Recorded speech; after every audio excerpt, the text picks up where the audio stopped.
लोकसभा चुनाव को लेकर देश में पूरी तरीके से माहौल गर्म होता जा रहा है और यूपी में 3 चरण के लोकसभा के चुनाव भी हो चुके हैं। तो हमारे साथ प्रथम मतदाता हैं। हम आपको तस्वीरें दिखाना चाहेंगे किस तरीके से ये जो युवा छात्र और छात्रा हैं ये पहली बार बूथ तक पहुंचेंगे, अपने मताधिकार का प्रयोग करेंगे। तो आइए हम इनसे ही जानने का प्रयास करते हैं कि आखिर देश में किस तरीके का माहौल चल रहा है, प्रतापगढ़ में क्या सियासी माहौल बनता हुआ दिखाई पड़ रहा है। क्या नाम है आपका? श्वेता मिश्रा। क्या लगता है किस तरीके का माहौल आप देख रहे हैं? जैसे कार्यकृत मतलब अगर प्रशासनिक दृष्टि से देखा जाए तो कांग्रेस के कंपैरिजन में तो जो इस समय की सरकार है वो काफी अच्छा काम की है, तो जीतने की संभावना तो उसकी ज्यादा है। बाकी तो आगे कुछ बोला नहीं जा सकता। क्या लगता है किन मुद्दों को जहन में रख के आप लोग वोट करेंगे? मेन मोटिव तो शिक्षा ही है, और इस वक्त जो भी हो रहा है, पेपर लीक हो रहे हैं, जितने भी पेपर हुए हैं सभी लीक हुए हैं, तो उसी हिसाब से हम वोट करेंगे। तो क्या लगता है छात्र और छात्राओं के जहन में ये मुद्दा रहने वाला है? ये मुद्दा तो एकदम बरकरार रहेगा और हाईलाइटेड मुद्दा है ये। क्या लगता है आपको कि प्रतापगढ़ में विकास हुआ है, बदलाव आए हैं क्या? जी, विकास तो हुआ है, लेकिन शिक्षा के क्षेत्र में जहाँ बात आती है तो ये पीछे रहती है सरकार। शिक्षा के क्षेत्र में पीछे है। तो क्या लगता है आपको क्या करना चाहिए सरकार को आगे? शिक्षा के क्षेत्र में ज्यादा से ज्यादा कार्य करना चाहिए। उनके जो विद्यार्थी हैं उनकी जो है बातों को सुनना चाहिए। जो पेपर लीक हुए हैं उस पे जो है कड़ी से कड़ी कार्रवाई करना चाहिए आगे शिक्षा। महिला सुरक्षा को लेकर जो है तमाम सारे दावे सरकार की तरफ से किए जाते हैं, भाजपा की तरफ से किए जाते हैं कि हमारी सरकार में कानून व्यवस्था जो है वो बेहतर हुई है और जो छात्राएं हैं वो रात में भी घर से निकल सकती। क्या लगता है जमीन पे काम हुआ है क्या? जी हाँ, इस टाइम जो भी सरकार है इस मुद्दे पे वर्क काफ़ी ज़्यादा हुआ है, लेकिन कुछ न कुछ पॉजिटिव चीज़ें भी हैं तो साथ में कुछ न कुछ निगेटिव भी चीज़ें हैं।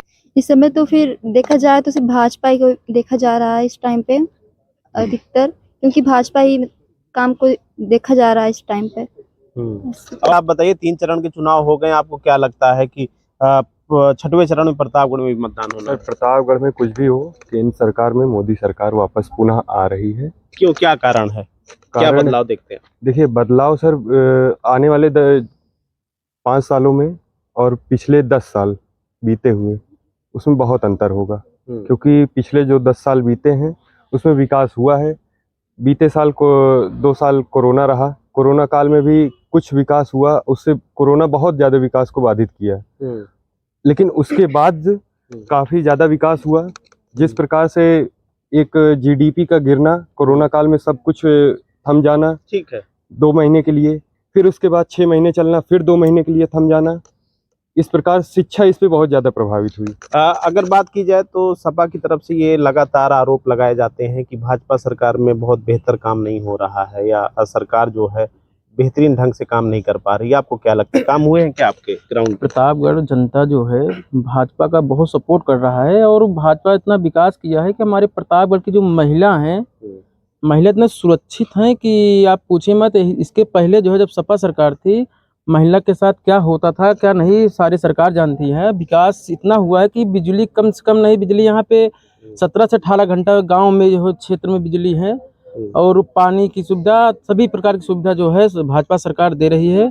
और मैं पुनः चाहूंगा कि भाजपा सरकार यहाँ बने प्रतापगढ़ में। राम मंदिर को लेकर, राम मंदिर का प्राण प्रतिष्ठा हुआ और क्या लगता है कि चुनाव में वो भी मुद्दा रहने वाला है क्या? चुनाव में मुद्दा जरूर है, लेकिन राम मंदिर एक आस्था का विषय है और व्यक्तिगत विषय है।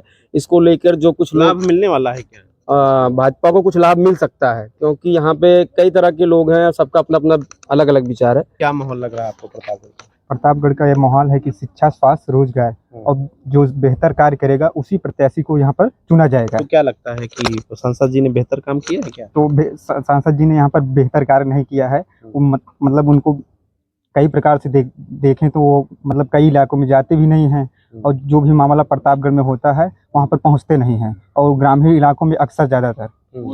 भाजपा कहती है कि हमने 370 हटाया, यूसीसी जो को लेकर आया, ये सब भी मुद्दे जो है जहन में रहेंगे क्या आप लोगों के?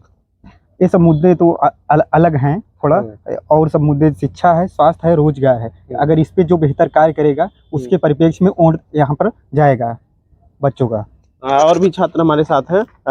सर क्या लगता है आपको कि क्या माहौल रहने वाला है? जी, अब की बार हमें लगता है कि भाजपा आएगी, क्योंकि देखिए इस बार जो इस वाला जो टर्म आने वाला है मोदी जी का हो सकता है, बट उसके बाद चैलेंजिंग उनका हो सकता है। और अगर मेरा मुद्दा अगर आप पूछना चाहते हैं कि मैं क्यों वोट करूंगा, मैं इस पे दोनों चीज़ बोलूँगा, पॉजिटिव भी बोलूँगा, निगेटिव भी बोलूँगा, मैं दोनों चीज़ बोलना चाहता हूँ।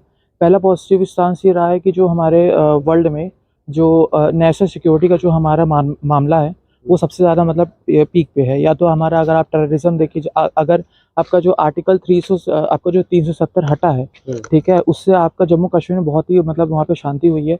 और अगर आप वहाँ पे टूरिज्म सेक्टर देखें तो बहुत ही ज़्यादा डेवलपमेंट हुआ है। महंगाई बेरोजगारी मुद्दा है क्या इसमें? देखिए, हाँ जी, बिल्कुल है, महंगाई और बेरोजगारी भी है, ठीक है। और इस पे मैं दूसरा जो निगेटिव पॉइंट बोलने वाला हूँ, इससे सबसे ज़्यादा निगेटिव पॉइंट ये है कि जो हमारे शिक्षा के क्षेत्र में जो आपकी जो एजुकेशन सिस्टम है उसको मतलब अभी ग्राउंड लेवल पे इतना ज़्यादा बदलाव नहीं हुआ है। ठीक है। ये थे हमारे साथ जो है प्रतापगढ़ के छात्र छात्रा जो कि पहली बार मतदान करने के लिए बूथों तक जो है जाने वाले हैं। इनका साफ तौर पे कहना है कि भाजपा में तमाम सारे विकास कार्य जो है हुए हैं, लेकिन और भी अभी उनको काम करने की ज़रूरत है। और वहीं कई छात्र ऐसे भी थे जो कि वह सपा और कांग्रेस गठबंधन को इस बार कामयाब होने की उम्मीद भी जता रहे हैं। रोहित सिंह, न्यूज़ 18 प्रतापगढ़।